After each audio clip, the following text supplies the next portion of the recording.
Aku, perempuan yang pernah hilang. Hilang di antara luka pengasuhan yang belum sempat disembuhkan. Tenggelam dalam bayangan kegagalan demi kegagalan bersama kata-kata yang menyakitkan. Dan luka kehilangan yang diam-diam mengakar dalam ingatan. Seringkali aku menyalahkan diri atas apa yang terjadi. Merasa tak berarti dan tak pantas dicintai. Kepalaku berisik. Ruangan ini terasa sesak. Rasa sakit, kekecewaan, amarah dan cinta semuanya merasuk ke dalam tubuh. Sampai aku kehilangan kendali atas diriku sendiri. Meja belajar dan kamar yang berantakan itu bukan karena lupa dibereskan, tapi karena semangat yang lama hilang. Aku tak lagi hadir seperti dulu. Ada, tapi terasa hampa. Dikelilingi banyak teman, tapi merasa sendiri. Dan akhirnya aku tumbuh bersama banyaknya ketakutan. Tapi tak ada keberanian tanpa rasa takut. Tak ada kekuatan tanpa rasa sakit.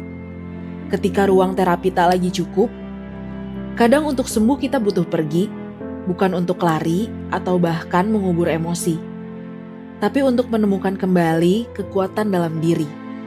Aku mulai mempersiapkan diri, bukan hanya mental, tapi juga fisik. Karena mendaki bukan hanya soal tekad, tapi juga soal kesiapan, merancang perjalanan dan mempersiapkan perlengkapan.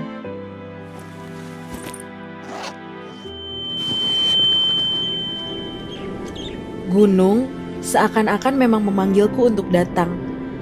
Aku berangkat dengan tubuh yang lebih kuat dan hati yang mencoba berani.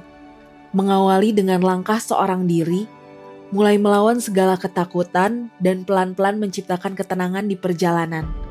Meskipun sesak itu kadang rasanya masih ada. Ternyata semesta tak pernah kejam. Ia mempertemukanku dengan orang-orang baik yang menemaniku kembali melangkah, perlahan tapi nyata. Dengan sunyi yang menenangkan, aku disambut dengan baik oleh udara dingin yang memeluk segala rasa. Di ketinggian, langit terasa lebih dekat, dan untuk pertama kalinya aku bernafas lega. Pintu rimba kini ada di depan mata, mengucapkan selamat datang kepada langkahku yang pelan tapi penuh perasaan. Suara gemerisik ranting, hembusan angin, dan wangi alam, semua seakan-akan mengajakku diam, merasa, dan mendengarkan. Ada ketenangan dan hati yang mulai terasa ringan. Tujuan pendakian ini bukan hanya tentang puncak, tapi tentang menemukan bagian diriku yang masih tersisa. Gunung mengajarkanku untuk hadir di setiap langkah. Tak boleh terganggu oleh suara-suara masa lalu yang melemahkanku.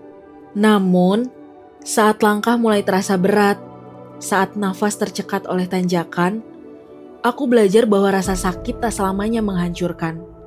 Kadang, rasa sakit justru mengajarkan untuk bertahan. Setiap pemandangan hijau mengingatkanku bahwa dunia ini luas dan mungkin masalahku tak seberat yang selama ini aku pikirkan. Dan saat aku mendaki bersama mereka, aku belajar bahwa menerima uluran tangan bukan tanda lemah, tapi tanda bahwa aku cukup berharga untuk diperjuangkan. Karena hidup pun seperti pendakian, kadang jalannya landai, kadang menanjak curam. Ada saatnya ingin berhenti, mundur, tapi langkah sekecil apapun tetap berarti.